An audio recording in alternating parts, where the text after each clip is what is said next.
Porque a lei diz isso. E a lei de Deus diz isso. E aí eu que estudei a lei dos homens, a lei de Deus, sou capaz de julgar. Só que no momento que ela é pega em adultério, Jesus está ali no controle de tudo. Você lembra da passagem? Uhum. E aí os caras ficam falando, os fariseus, né, os mestres da lei ficam falando. E aí? Jesus, você não é o dono da lei? Você é o filho do homem lá, o bonzão? Você não é o filho de Deus? E ele dá a única resposta certa ali. Mata ou não mata? Os caras, eles queriam tramar Jesus ali, pegar Jesus numa armadilha. E ali tá Jesus, ele inclina e começa a escrever na terra. Isso é um ponto que eu tenho certeza que vários e vários já sentaram aqui, eles não sabem falar o que Jesus estava escrevendo, né? Só que eu consigo imaginar que ele estava escrevendo. Ô, João, eu sei que você fez, mano. Aí, ó. Ô, Maria, ô, Joana, ô, tal. Nesse momento ele levanta aquele que não tiver pecado, que atire a primeira pedra. O que Jesus está mostrando ali. Todos nós somos pobres pecadores. Todos nós merecemos, estamos diante da misericórdia de Deus. Uhum. Mas isso não tô falando que não pode julgar. Mas você julgar sem um conhecimento profundo da história do próximo, aí é o erro. É a mesma coisa eu virar e falar assim, aquela mulher fica postando foto o tempo inteiro de bolsa de marca, viagem maravilhosa, mas quando encontro com ela só reclama da vida. É uma hipócrita. Mas não, você não sabe o que ela passa na casa dela. A bolsa tá ali. Mas será que ela apanha do marido? Será que ela é traída? Será que ela... Então, a gente vive muito nesse meio. Então, o que nós devemos fazer nesse momento, Igor? E é o que você faz muito bem em todos os podcasts que eu assisto.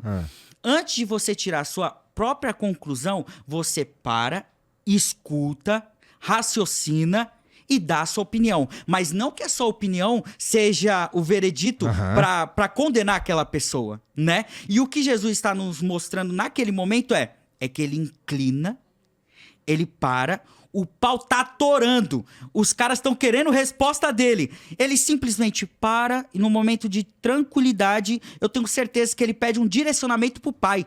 E é isso que eu faço hoje, ô Igor. Se você pegar outros podcasts, eu metralhava, se a pessoa vinha falar pra mim, eu falo, você tá errado, você tá condenado, você vai pro inferno. Então, não. Se eu não tenho uma resposta concreta e real, porque muitas vezes a gente se engana pra ter uma resposta. E depois você chega no carro e você fala, será que aquela resposta... Falei merda. Falei merda. Aí você fica morrendo de medo, que vai ter um corte e tal. Não. A melhor coisa que Jesus nos ensina é para e peça um direcionamento para Deus. E nós não teremos todas as respostas. Eu não tenho todas as respostas.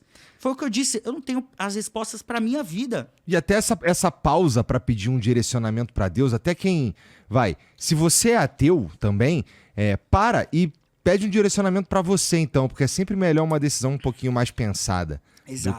Do que algo assim no calor do momento. E você perceber, se você parar e pensar, ali depois na passagem, quando Jesus fala lá, aquele que tiver pecado que atire a primeira pedra, os mais velhos eles saem. E os mais velhos já são maduros.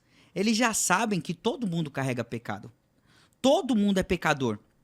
Se tem algo que eu costumo compartilhar com amigos, eu prego muito em culto de jovens, né? E assim, é engraçado, você entra às vezes numas salas e que tem um pastor de 22, 23 anos. E quando eu começo a ser mais profundo no meu testemunho, coisas que eu não posso nem falar num podcast... Você vê um pastor mais novo, ele arregala o olho assim. Mas, Chocado. Ao mesmo tempo, Igor, ele quer mostrar que ele sabe. Ô, meu irmão, mas fique em paz, faz parte isso e tal. Agora, o pastor mais velho, ele não faz isso. O pastor mais velho, ele é mais lento na sua expressão. Mas quando você compartilha algo com ele, esse pastor, ele já viu tanta coisa. Ele já fez tanta coisa, já ouviu tanta coisa, que ao invés dele arregalar o olho, ele fecha os olhos. Faz assim. Vou te contar. Eu, antes de ir pra Orlando, eu fui pro Cláudio Duarte. Tá. Fui lá pro Rio de Janeiro. E aí, Cláudio Duarte, pra quem não sabe, ele é um pastor bem famoso, Pastor na verdade. bem famoso. Eu lembro dos primeiros vídeos que eu vi dele, era falando sempre sobre relacionamento, casais, Isso. tudo mais, E ele dando tem cabeça branquinha. E ele tem uma forma bem engraçada de tem um compartilhar. jeitão Ele tem até específico. stand-up, tem tudo. E eu fui lá conversar com o Cláudio Duarte, lá no Rio de Janeiro, no Xerém. E aí eu lembro que tava eu e minha esposa, entramos no camarim do Cláudio. Aí o Cláudio falou: você quer falar comigo? O que tá acontecendo? Falou: pastor, tava trabalhando demais, pastor. E aí o peso também do ministério, as responsabilidades e tal. E eu fui ficando meio louco, pastor. E aí ele começou a rir da minha cara, mano. Que pastor dá risada da cara, tá ligado? Ele falou: meu irmão, meu filho, até hoje eu passo por isso. Entendi. Até hoje eu passo por isso. Você vai continuar passando por isso. Mas você vai ficando mais malandro. Você vai entendendo que até aqui você tem que parar, respirar, orar, pedir um direcionamento para Deus e tomar a decisão certa. É normal. E ele não falou mentira, né? Muitas vezes a gente pega pastores que querem, não, calma, e tal. E o pai mesmo disse: no mundo tereis aflições. Aham. Mas tem de bom ânimo, pois eu venci o mundo, entende? Cada um carrega algo que vai suportar. O Senhor sabe o quanto você suporta. Eu, no seu lugar, não aguentaria fazer o que você faz hoje. Todos os dias, uma rotina, ouvindo milhões e milhões de histórias. Tem histórias que são interessantes, tem histórias que não, e tal, aquela coisa. Chega uma hora que a cabeça trava. Eu fazia isso no Bom Dia, mano. Entendeu? Uhum. Essa rotina eu conheço. Então, assim, é desafiador, mas cada um vai até aonde o corpo aguenta, entende? E vai ter momento que você vai falar assim: não, eu quero parar. Uhum. Eu quero parar. Mas aí vem o que o Senhor está trabalhando na sua vida, que é a fé. Porque e se eu parar? E o que vai acontecer? Bom, não posso parar.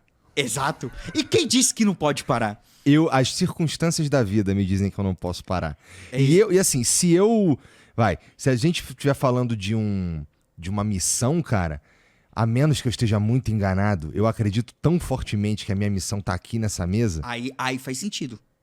Aí faz sentido, porque o peso em qualquer atividade, seja com missão de propósito ou não propósito, vai pesar. Mas se tem um propósito, faz sentido e faz você permanecer. Entende? Pra mim não tinha mais sentido, ô Igor, continuar na televisão. Entendi. Não. Até no meio artístico mesmo. Não tinha, porque tinha algo mexendo dentro de mim, né? Uhum. Que me conduzia pra algo que para as outras pessoas não seria algo maior, mas que pra mim é algo maior, que me mantém vivo. Entende? É algo tão maior dentro de mim que muitas vezes eu tenho conflitos internos, o porquê eu não posso fazer a outra coisa. Entendi. Caraca, Entende? entendi. O bem que eu quero eu não faço. isso aí. Mas o mal, esse sim, eu faço. Quem falou isso? Paulo de Tarso. É isso. Paulo, sabe o Paulo. É. Que viveu Agora, por que intensamente. eu sei isso? Não sei por que eu sei Porque isso. você já ouviu, né? Você já ouviu. Alguém deve ter falado aí nessa cadeira em algum momento pra mim. Milhões isso e daí. milhões e milhões de pessoas passaram aqui. Tem uma porrada de coisa que eu sei por causa disso, né? Ou que, sei lá, que eu me lembro por causa grandes disso. mestres já passaram por aqui. Já. E aí... Você já parou pra pensar, ô Igor, o quanto de pessoas que já morreram, que dariam tudo pra ter um tempo com pessoas que são referências na palavra, que já passaram por aqui? É um privilégio gigantesco, mano. Eu só reconheci a autoridade e o reconhecimento do Silvio Santos quando ele partiu. Só cai a ficha. Entendi. Quando, pum, tá ligado? Aham. Caramba, mano. O que era dor passou a ser gratidão. Entende?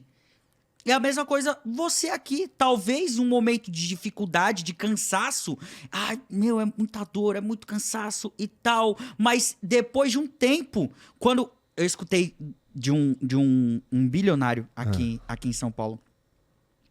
Ele já tá velho. E ele falou assim, presta atenção no que eu vou compartilhar com você, menino. Vai chegar um momento que você vai estar rico, mas a única coisa que você vai levar para sua cama, para sua velhice, são as suas lembranças. Então escute bem, hoje eu posso ter uma Porsche, mas eu não tenho condições de saúde para estar pilotando ali naquele desconforto de uma Ferrari ou uma Porsche. Eu posso ter a melhor viagem de todas, mas eu não tenho saúde para ir viajar. O que eu tenho no momento? Eu tenho a minha cama e as minhas lembranças. Então tome muito cuidado com as suas atitudes, porque elas vão te acompanhar o resto da sua vida, entende? Então assim, que privilégio você tá tendo também de ouvir grandes histórias.